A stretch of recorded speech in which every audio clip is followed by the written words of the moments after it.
नमस्कार दोस्तों। आज हम पढ़ेंगे वृद्धि अभिवृद्धि क्या है। तो देखते हैं। सामान्य रूप से व्यवहारिक शब्दावलियों में जिसके लिए वृद्धि का प्रयोग किया जाता है वह प्रक्रिया मनोवैज्ञानिक परिक्षेपों में अभिवृद्धि की प्रक्रिया कहलाती है। यानी कि जो शब्दावली वृद्धि के लिए प्रयोग किया जाता है वह प्रक्रिया मनोवैज्ञानिक दृष्टि से यानी उनकी जो परिक्षेपों में है उनको अभिवृद्धि कहते हैं। अभिवृद्धि की प्रक्रिया के अंतर्गत किसी भी बालक का शारीरिक पक्ष सम्मिलित होता है, अर्थात किसी बालक के शरीर की ऊंचाई, आकार तथा भार आदि प्रक्रमों परिवर्तन को देखा जा सकता है। यानी वृद्धि वह है और अभिवृद्धि वह है जिसमें शरीर की ऊंचाई, शरीर का आकार, शरीर का भार बढ़ता है और जिसे हम लोग देख सकते हैं वह अभिवृद्धि है। फैंक महोदय के अनुसार अभिवृद्धि सेल्युलर मल्टीप्लिकेशन अर्थात कोष की वृद्धि कहा है। यानी जो फैंक महोदय जी थे उन्होंने अभिवृद्धि को कोष की वृद्धि भी कहा है। अभिवृद्धि तथा विकास में अंतर। अब हम लोग पढ़ेंगे अभिवृद्धि तथा विकास में अंतर। एक क्वेश्चन हमेशा देखने को मिलता है, इसलिए वेरी वेरी इंपॉर्टेंट करिएगा और इसे अच्छे से समझिएगा।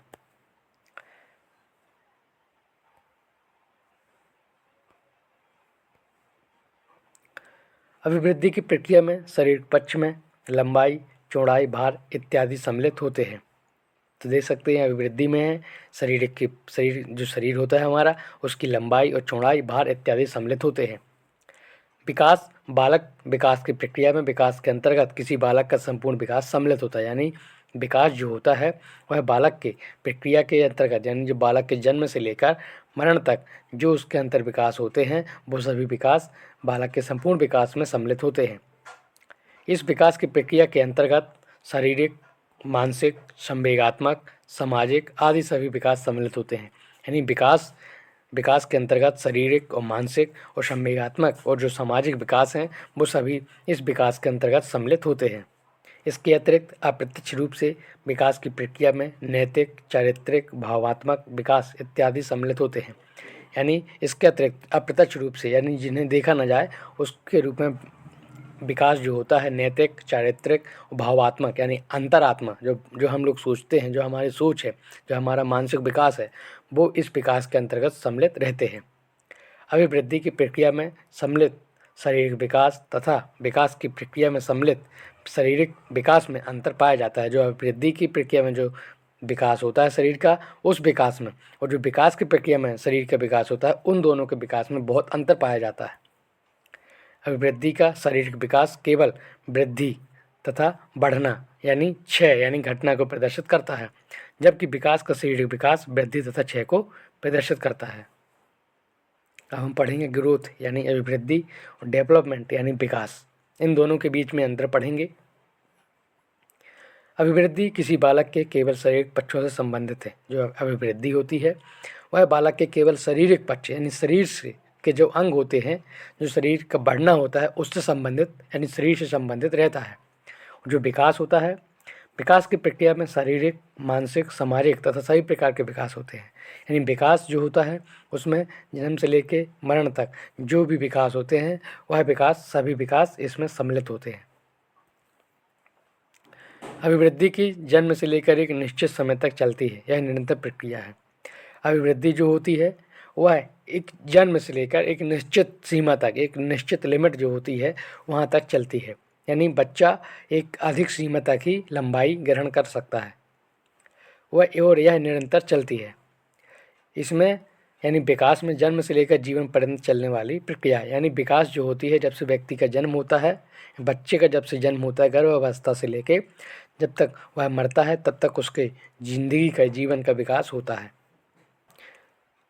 अभिवृद्धि की प्रक्रिया एकांकी होती है। अभिवृद्धि जो होती है वह एकांकी यानी एक ही दिशा में चलती है।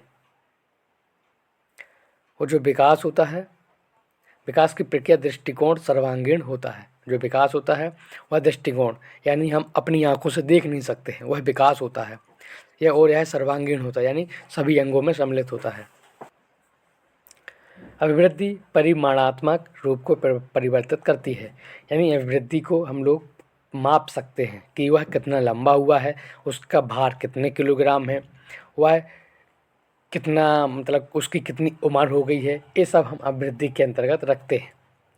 विकास की प्रक्रिया बालक के गुणात्मक रूप को व्यक्त करती है। यानी विकास जो विकास होता है वह बालक के गुणात्मक यानी उसके जो अंदर गुण होते हैं उनको देखकर हम पता लगा सकते हैं कि बालक का विकास हुआ है या नहीं हुआ है। अभिवृद्धि की प्रक्रिया को प्रत्यक्ष रूप से देखा जा सकता है। हाँ, जो अभिवृद्धि होती है उसे हम देख सकते हैं कि बालक कितना लंबा हुआ है, कितना उसका भार है, वह कितनी अधिक तक अपनी लंबाई कर चुका है।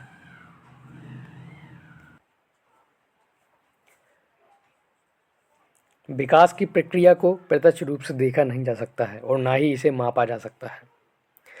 जो विकास होता है उसे हम प्रत्यक्ष रूप से देख नहीं सकते, अपनी आँखों से हम विकास को देख नहीं सकते हैं और ना ही इसे मापा या तोला जा सकता है। इसे केवल गुणात्मक रूप से देखा जा सकता है मन की आँखों से कि हाँ इसका विकास हुआ है कि नहीं हुआ है। बाकी इसे ना तो मापा जा सकता है और ना ही तोला जा सकता है विकास को।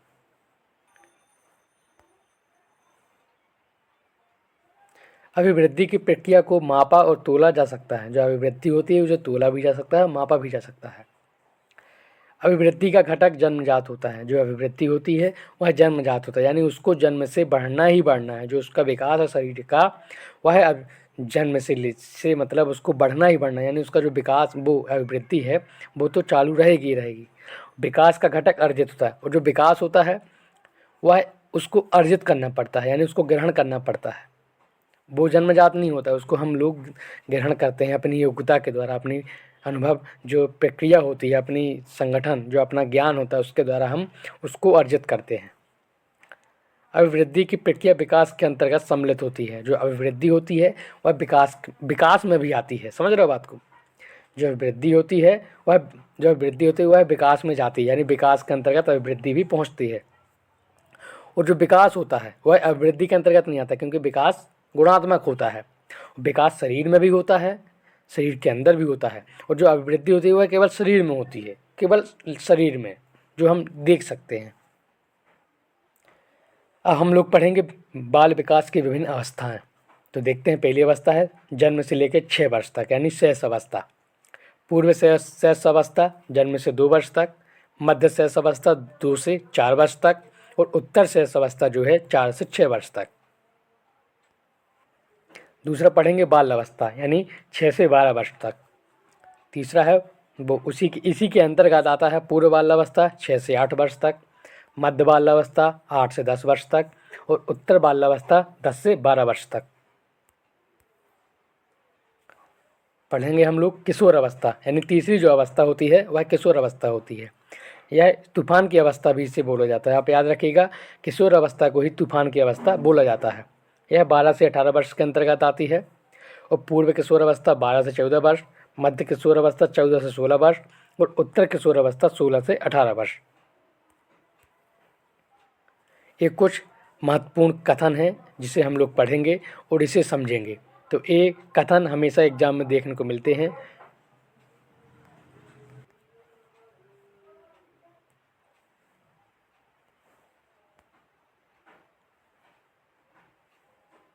ये कुछ महत्वपूर्ण कथन हैं जिसे हम लोग पढ़ेंगे क्योंकि ये कथन हमेशा एग्जाम में देखने को मिलते हैं और लोग इन्हें नज़रअंदाज कर देते हैं और यहीं पे लोग अपनी मात खा जाते हैं और 1-2 अंक से जो रह जाते हैं, फेल हो जाते हैं, वो इन्हीं के कारण हो जाते हैं क्योंकि ये महत्वपूर्ण कथन हमारे जीवन के लिए बहुत इंपॉर्टेंट हैं, हमारे जो एग्ज़ाम में आ सकते हैं। इसलिए आप लोग ध्यान से इनको पढ़ेंगे और इनका एक एक जो अर्थ बताऊँगा आप लोग समझेंगे। तो देखते हैं, न्यूमैन के अनुसार, जो मनोवैज्ञानिक थे न्यूमैन, उनके अनुसार 5 वर्ष की अवस्था बालक के शरीर व मस्तिष्क के लिए बड़ी ग्रहणशील होती है। यानी जो 5 साल की जो अवस्था होती है बालक की, वह मस्तिष्क के लिए और शरीर के लिए बहुत ही ग्रहणशील यानी बहुत ही महत्वपूर्ण अवस्था होती है जिसमें बच्चा सब कुछ सीखता है।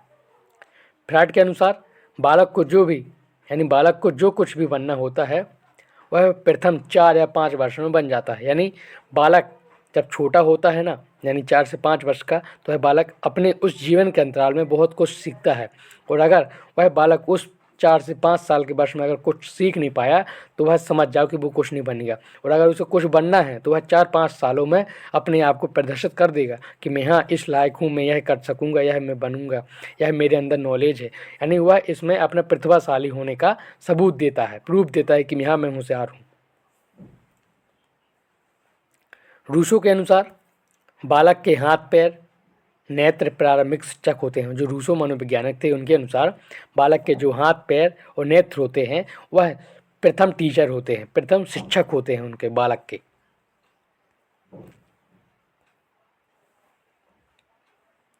थॉर्नडाइक के अनुसार 3 से 6 वर्ष के बच्चे अर्धस्वरूप अवस्था में होते हैं। जो 3 से 6 वर्ष के बच्चे होते हैं अर्धस्वरूप यानी आधा बना हुआ रूप की अवस्था में होते हैं। क्रो एंड क्रो के अनुसार 20वीं शताब्दी को बालकों की शताब्दी कहा जाता है। किशोर अवस्था के नाम से पुकारते हैं। इस समय इन्हें सही दिशा दी जाए तो वे सफलता को प्राप्त कर सकते हैं। यानी कि जो किशोर अवस्था होती है, जो तूफान की अवस्था होती है, अगर बच्चे को किशोर अवस्था में एक सही दिशा दी जाए यानी पॉजिटिव सोच दी जाए तो वह सफलता को प्राप्त कर सकते हैं।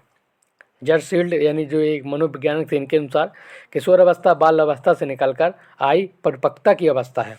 जो किशोर अवस्था होती है, जो बाल अवस्था से निकल कर आती है, बाल अवस्था के बाद जो अवस्था आती है किशोर अवस्था, जो मैच्योर यानी हम इंग्लिश में जैसे बोलते हैं मैच्योर यानी हिंदी में परिपक्वता की अवस्था कहलाती है। इसमें बच्चा सब कुछ सीख जाता है, बात व्यवहार, एक दूसरे के सम्मान, सब कुछ, और इसी को हम तूफान की अवस्था बोलते हैं।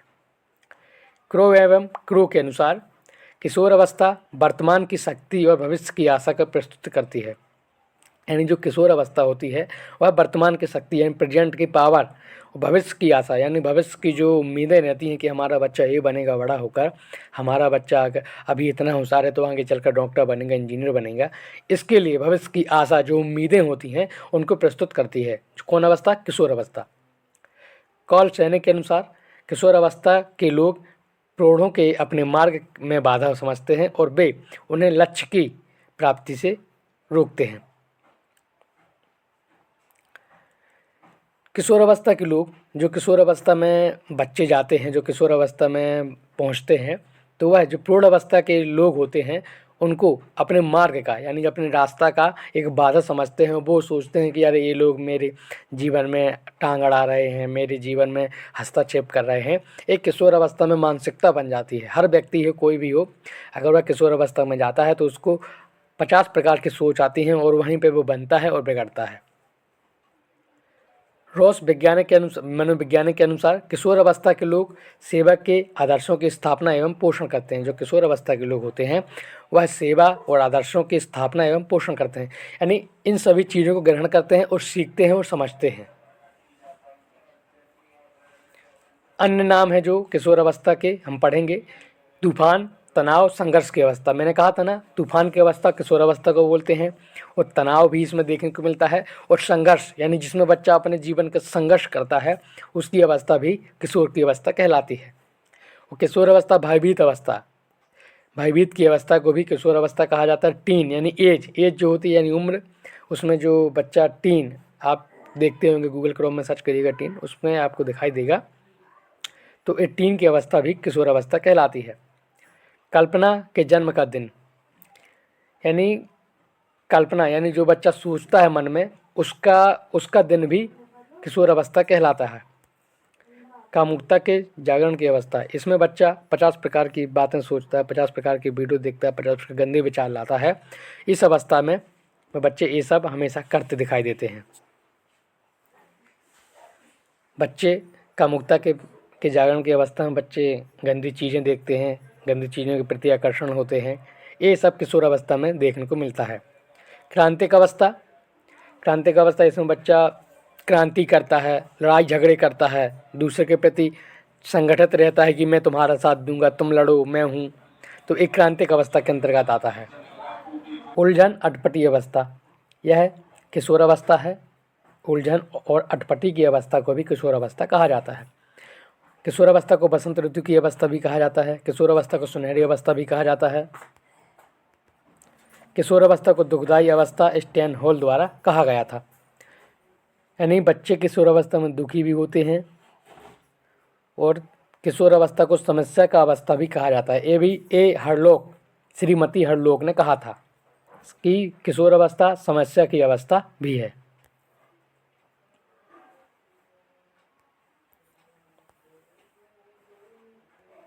अब हम पढ़ेंगे किशोर अवस्था के सिद्धांत। किशोर अवस्था के सिद्धांत क्या है? मुख्यतः किशोर अवस्था के 6 सिद्धांत हैं।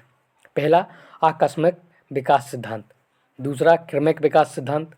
तीसरा, सामाजिक प्रेक्षण सिद्धांत। चौथा, मनोसामाजिक विकास का सिद्धांत। 5वां मनोलैंगिक विकास सिद्धांत और 6वां मानव शास्त्रीय विकास का सिद्धांत। किशोर अवस्था की समस्याएं क्या क्या हैं? तो पहली समस्या है शरीर परिवर्तन की समस्या, दूसरा महत्वाकांक्षा की समस्या, तीसरा समायोजन की समस्या, चौथा अस्थिरता की समस्या, 5वां अपराध प्रवृत्ति की सामाजिकता, 6वां नशा विकार उपचार समस्या जिसमें बच्चा नशा करता है, 50 प्रकार के गलत काम करता है, आहार विकार की समस्या, बिज ईटिंग डिसऑर्डर, हर समस्या अधिक भोजन करना बिना टेंशन के, यानी किशोर अवस्था में हर समय अधिक भोजन करना और बिना टेंशन के करना, कोई भी टेंशन ना हो, ऐसी किशोर अवस्था है हमारे जीवन की। तो किशोर अवस्था की कुछ विशेषताएं भी हैं, चलो उनके भी पढ़ते हैं। तो किशोर अवस्था की विशेषताएं, किशोर अवस्था के आते ही किशोर के शरीर में कठोरता आना, आवाज़ में भारीपन होना आना और लैंगिक अंगों का पूर्ण विकास तथा किशोरी में भी शरीर परिवर्तन आदि चीज़ें शुरू होते हैं। तो किशोरावस्था में हमें शरीर देखने को मिलता है, हमारी आवाज़ में भारीपन आता है, शरीर में जो परिवर्तन होता है उनका परिचय होता है और उनमें परिपक्वता आ जाती है। साथ ही उनके शरीर में एक विकास प्रकार की मतलब गंध आने लगती है जो उनमें कौतूहल पैदा करती है। इस कारण उनमें कई विशेषताएं पैदा होने लगती हैं।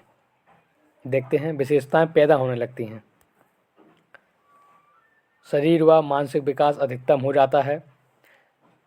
दुष्स्वप्न, कई प्रकार की कोरी कल्पनाएं करने लगते हैं। किशोरावस्था में व्यक्ति घनिष्ठ मित्रता करता है, इसमें संवेगात्मक अस्थिरता रहती है, नायक वीर पूजा होता है, सामाजिक सेवा की भावना जागृत होती है, इसमें व्यक्ति समाज सेवा करना चाहता है, स्वतंत्रता विद्रोह की भावना होती है, लड़ाई झगड़े हम इसके प्रति मर मिटेंगे इसकी भावना रखते हैं, आत्मसम्मान आत्मचेतना की भावना होता है और काम प्रवृत्ति की परिपक्वता होती है। काम के प्रति अपने संलग्न हो जाना, उसके प्रति अपने जीवन को अर्पण कर देना कि हम इस काम में पूरा सहयोग करेंगे, इस काम में हम लड़ाई झगड़ा कुछ नहीं, ओनली काम करेंगे।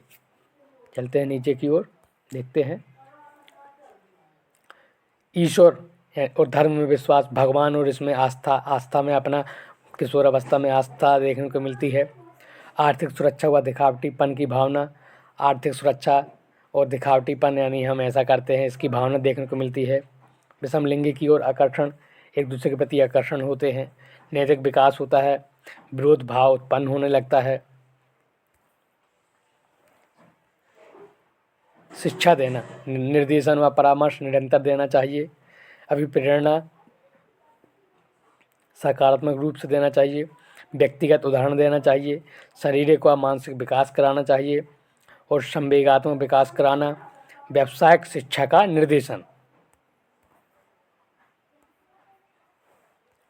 जीवन कौशल सिखाना, जीवन दर्शन की शिक्षा, महत्व को मान्यता, आदर्शशील बनना।